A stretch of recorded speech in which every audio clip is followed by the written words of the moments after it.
with the thought that it was the desertion of Stanley and the reckless charge of King Richard that had lost them the battle. Viscount Francis was luckier than his two companions, and even while the new king's name was ringing out across the battlefield, Viscount Francis removed his surcoat and used it to dress a corpse with a smashed-in face, and found a wandering horse to make good his escape. There were simply too many of the defeated fleeing, and too few horsemen in Henry Tudor's army to find a solitary warrior.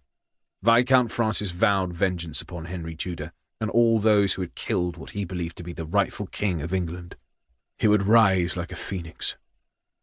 The cause of the Ricardians might be ended, but the Yorkists could still rise. Edward Plantagenet was in the Tower, and he would be a rallying point for those unhappy with the Welshmen taking England's crown.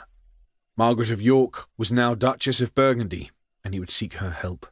He rode to Colchester, and then disappeared.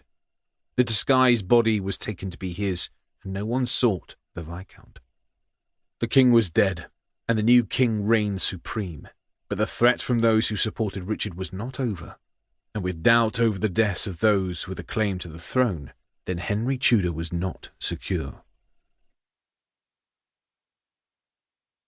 Chapter 1. 1487. Ecclestone, Lancashire. I am James, son of Walter the Rat Slayer, and when my father returned from the last battle of the Civil War, it turned my head. I was the eldest child, and when my father was away fighting for Henry Tudor, it had been me who worked the land, and it was hard work. It made for a broad back and strong arms. My two younger sisters helped, but it was a hard life. I was my mother's favourite, and had been named after her father, Jamie, a Scotsman who had settled after a wild and adventurous life in this part of southwest Lancashire. Until I was 10, I had been called Jamie, but then I had decided that James sounded more manly. I had seen just 14 summers when he returned from the battle, and I was a better person than I became. I was full of myself in those days.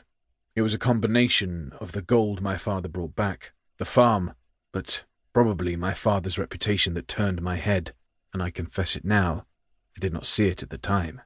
There was no mirror for me to see the monster I was about to become. When my father returned from Bosworth and hung his billhook and falchion in the shed, I begged him to train me as a billman.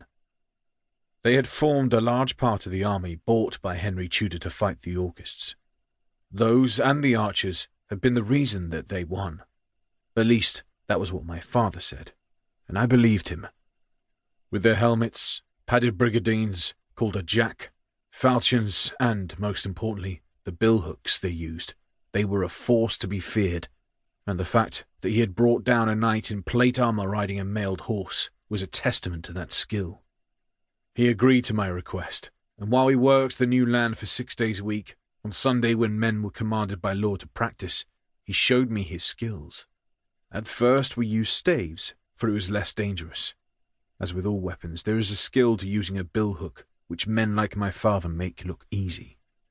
For the first 6 months, all was well, and then my father took me, on the anniversary of the Battle of Bosworth Field, to the inn in the village, the Griffin.